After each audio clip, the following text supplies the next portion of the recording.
Você já parou para se perguntar por que algumas pessoas chegam aos 90 anos com vitalidade, enquanto outras, mesmo com os 60, já se sentem cansadas, com dores constantes e pouca disposição? A resposta pode estar em hábitos tão comuns que a gente nem percebe mais. Vamos começar pelo mais traiçoeiro, a rotina que envelhece o corpo e a mente em silêncio. Acordar todos os dias no mesmo horário, tomar o mesmo café, assistir os mesmos programas, sentar no mesmo lugar, conversar com as mesmas pessoas ou até mesmo ficar em silêncio absoluto o tempo todo, pode parecer inofensivo, mas essa repetição excessiva coloca o cérebro em modo automático. E quando a mente para de ser desafiada, o corpo começa a desacelerar junto. Isso não tem nada a ver com idade avançada, tem a ver com falta de estímulo. O cérebro precisa de pequenas novidades para continuar criando conexões. E essas conexões são essenciais para manter a memória afiada, a atenção presente e a energia vital circulando.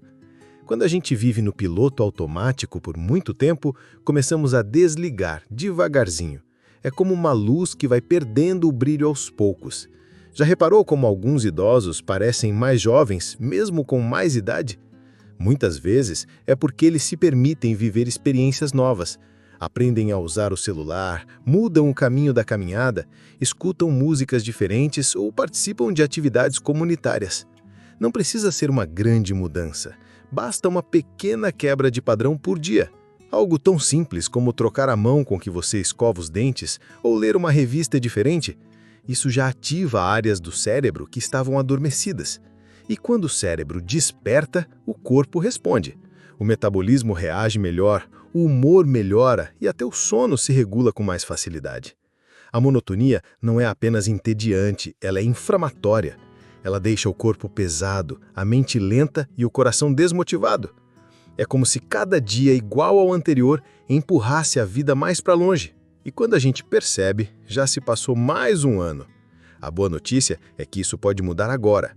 Com gestos simples, sem pressa, sem esforço, mas com consciência. Porque mesmo a menor novidade, quando feita com intenção, tem o poder de trazer a vida de volta. E quando essa vida começa a circular de novo dentro da gente, tudo começa a se transformar naturalmente. E é exatamente por aí que seguimos a nossa conversa. E é justamente quando o corpo começa a despertar que a próxima armadilha silenciosa aparece no prato. Por trás da sensação de praticidade, muitos alimentos que parecem inofensivos são, na verdade, grandes sabotadores da sua energia. O café da manhã com pão branco, margarina e café forte pode parecer um hábito tradicional e até carinhoso, mas essa combinação oferece pouquíssimos nutrientes reais e muito estímulo passageiro. Ela não alimenta suas células, apenas engana sua fome. Ao longo dos anos, a rotina alimentar vai se moldando mais pelo costume e menos pela função do alimento.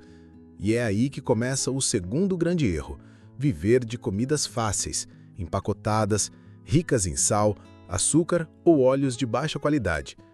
Esses ingredientes inflamam o corpo silenciosamente, geram inchaço, cansaço, desequilíbrios hormonais e aceleram o envelhecimento das células, inclusive as do cérebro e do coração.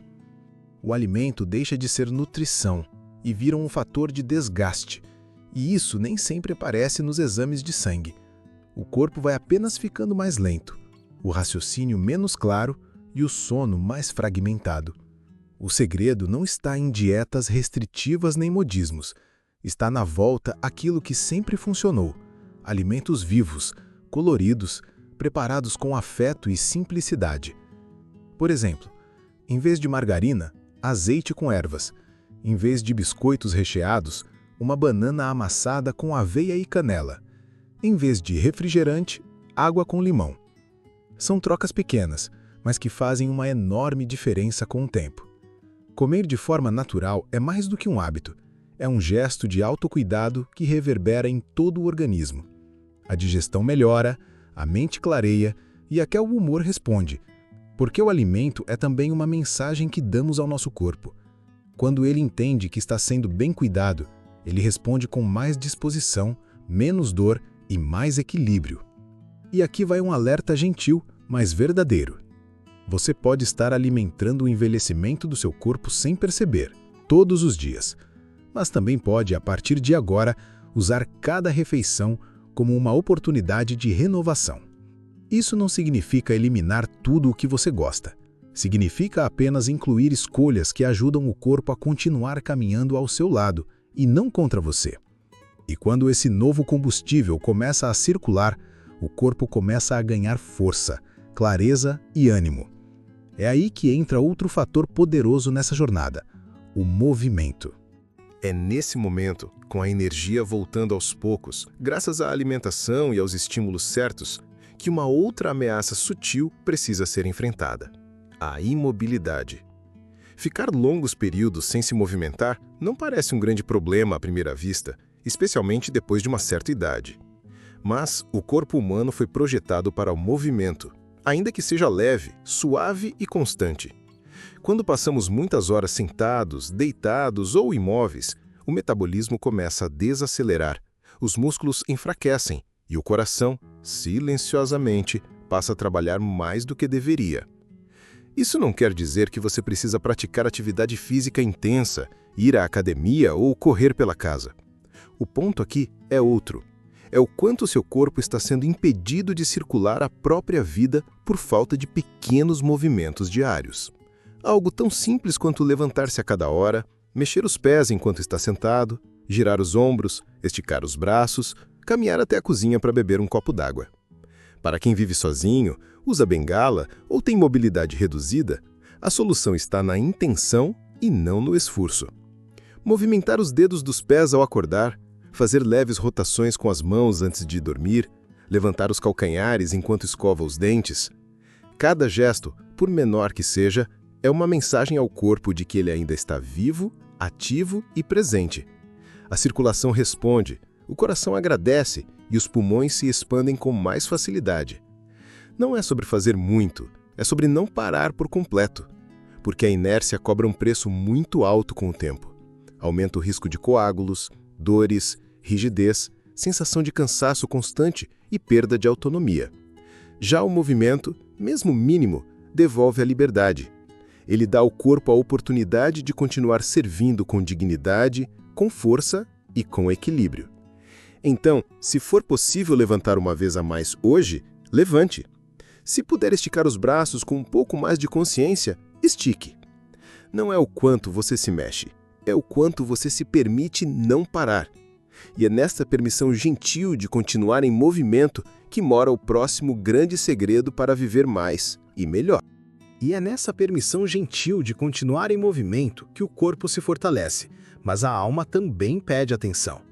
Porque existe um quarto fator, talvez o mais silencioso de todos, que pode estar envelhecendo seu corpo por dentro sem você perceber: a falta de propósito. Após os 60, é comum que a rotina mude, os compromissos diminuam, os filhos sigam seus próprios caminhos e o trabalho que antes dava ritmo aos dias chegue ao fim. E de repente, o tempo sobra, mas o sentido se esconde. E quando a vida deixa de ter direção, o corpo começa a sentir isso. É como se o organismo perdesse um pouco do motivo para reagir, para se proteger, para manter o equilíbrio. Estudos mostram que a ausência de propósito pode afetar o sistema imunológico, a pressão arterial e até a qualidade do sono. Não é só tristeza, é fisiologia. O cérebro precisa de metas, de pertencimento, de conexão. O coração precisa bater por algo. E isso não significa grandes causas, viagens ou missões grandiosas. Às vezes, um simples gesto devolve sentido. Cuidar de um jardim, escrever cartas para os netos, preparar o café para alguém, ensinar algo que você sabe, fazer parte da vida de alguém. Certa vez, uma senhora de 72 anos contou que passou meses apática após se aposentar. Tudo mudou quando ela decidiu cuidar das plantas da vizinha que havia adoecido. Elas me esperavam todas as manhãs, disse ela. Aquelas pequenas raízes deram sentido aos dias dela. E com o tempo, o sorriso voltou, a disposição reapareceu e até os exames melhoraram. Isso não é coincidência. O corpo sente quando a alma acorda. A saúde é profundamente afetada pela forma como você se sente útil, conectado, importante. Por isso, se você sente que algo está faltando, Talvez não seja só vitamina ou exercício. Talvez esteja faltando uma razão para acordar, nem que seja pequenininha, mas que faça seus olhos brilharem. Porque a vida só se retira de quem para de se oferecer à vida. E quando você se coloca em movimento, de corpo, de mente e de coração, tudo dentro de você responde com mais força, mais equilíbrio e mais tempo de vida. Essa é a verdadeira medicina da longevidade.